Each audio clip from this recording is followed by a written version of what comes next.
Page sport justement avec l'exploit réalisé par Hassan Baraka, celui de faire reconnaître un record qu'il s'était adjugé le 20 octobre 2014, en l'occurrence la traversée du golfe d'Aqaba.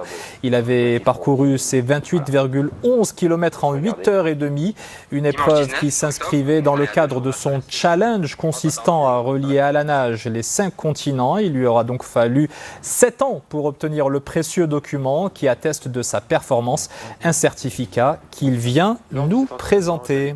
De nager à l'intérieur, bien le guider, ce qui rendait l'expérience moins concluante pour moi. Hassan Baraka, bonsoir et bienvenue, ravi de vous accueillir, cette fois sur le plateau et non plus à distance, ça change. Qu'est-ce que ça représente pour un sportif de l'extrême comme vous d'avoir enfin son nom dans le livre des records et avec ce certificat que vous nous présentez en exclusivité? Bah, écoutez, c'est une fierté vraiment parce que depuis tout jeune, je voyais ce livre des records et je me disais pourquoi pas un jour. Et le fait qu'il y ait 10 Marocains dans ce Guinness des records, surtout dans le sport, donc je pense à Hicham Guerrou, je pense au frère Hansal, je pense à Abdeslam Hilli, à Amin Chintouf. Et c'est vraiment une fierté de faire partie de ce groupe fermé des 10 Marocains dans le sport, dans le Guinness record. Voilà. Et désormais, donc Hassan Baraka, parce que c'était il y a quelques jours à peine, ça a pris quand même 7 ans. En fait, 7 longues années pour faire reconnaître ce record. Pourquoi est-ce que ça a été si long? En fait, c'est un concours de circonstances qui ont fait qu'on m'a demandé pas mal d'informations que j'ai commencé à envoyer il y a 2 ans. Et donc avec les autorités saoudiennes, les autorités égyptiennes pour pouvoir certifier tout ça. Et il y a des nageurs qui ont traversé entre l'Égypte et la Jordanie. Mais la traversée entre l'Égypte et l'Arabie Saoudite est donc la plus longue et la plus difficile pour traverser le golfe de Aqaba. Et donc ça a été le standard sur lequel le Guinness des records s'est basé pour me donner ce... Donc 28,8 km. Voilà. 28,8 c'est ça. Kilomètres en 8h30 minutes. Et demie. C'est quand même c'est incroyable. Ça. Avec un petit requin qui a tourné autour de moi. Justement, c'était ma question parce que ce record, il a failli ne jamais voir le jour.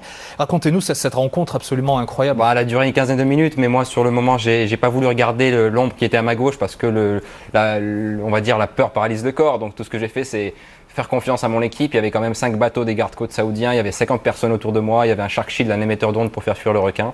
Et puis avec cette envie de réussir, d'arriver, je voudrais vraiment remercier donc Son Altesse Royale la Princesse Al Hasna, donc parce que l'expédition a été faite sous sa présidence d'honneur.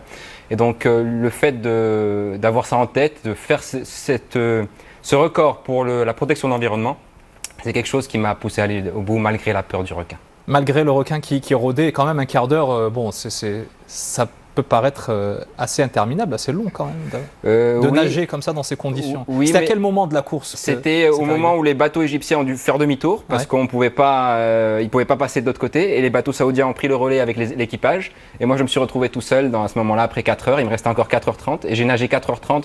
On va dire mon corps était là mais mon esprit était ailleurs parce que j'ai déconnecté au moment du requin. Voilà. Et le but, c'était également de faire passer un message écolo. C'est ça, oui, effectivement. Parce que ça faisait partie du projet Moroccan Swim Around the World. Et c'était pour rallier les 5 continents à la nage. J'ai fait des nettoyages de plage avec des enfants et on a fait des ateliers de recyclage, que ce soit en Alaska, en Turquie, en Indonésie et surtout pour cette dernière traversée entre l'Afrique et l'Asie. Donc, pour rallier... Et ce bonnet, c'est celui que vous portiez il y a 7 ans. Exactement. Pour réaliser ce record. Voilà, exactement. Alors, vous êtes un spécialiste de la natation en eau glaciale. Comment est-ce qu'on en vient un jour à se réveiller le matin, à se dire tiens, je vais nager dans des eaux gelées pendant pas quelques minutes, pendant de longues heures? Écoutez, c'est pour se dépasser. Aujourd'hui, moi, j'avais commencé avec la traversée du détroit de Gibraltar qui était de 4h01, puis j'ai cherché un peu plus loin, donc cette traversée de 8h30 et j'ai voulu encore plus me dépasser. Et donc, bon, il y a toujours ce petit rêve, bien sûr, de traverser la Manche un jour, mais je veux maintenant me dédier à l'eau glacée, c'est chose que je fais depuis 5 ans, et puis pouvoir représenter le Maroc au mois de mai. Donc, on sera 10 nageurs du monde entier à nager au pôle Nord. Donc, ça, c'est le prochain objectif. Je crois que vous avez un objet qui montre ce que vous allez organiser. Oui, je vous l'offre. C'est sympa. C'est un bonnet. Même si je nage pas aussi bien que vous. C'est un bonnet de l'événement que j'organise à Khnifra, le Ice Swimming Morocco. C'est pour aussi mettre le pied à l'étrier, on va dire, de la nage en eau glacée, donc aux Marocains. Et donc c'est la 5e édition. On a une centaine de participants qui viennent. Et l'idée, c'est que d'autres prennent le relais donc, dans la natation en eau glacée. Là, je vais en Pologne au mois de février pour le championnat du monde, Oui. mais c'est qu'une étape intermédiaire pour la nage au pôle Nord, qui est quand même la nage historique. Voilà. Et ça, c'est combien, quelle distance et c'est quand? Alors, le championnat du monde en Pologne, c'est du 3 au 6 février. Oui. Je nagerai le 500 mètres et le 1000 mètres. Et puis, au pôle Nord, ça sera au mois de mai.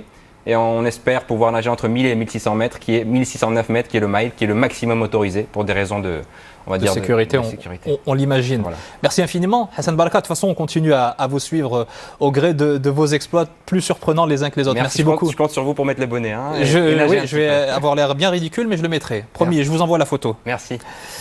Voilà qui nous amène à l'actu sport en compagnie de Jamel Oualem qui arrive entre-temps. Et le voici. Bonsoir Jamel. Bonsoir, on va dire. Et on commence avec les doutes d'un grand champion. Vous mettez pas le bonnet?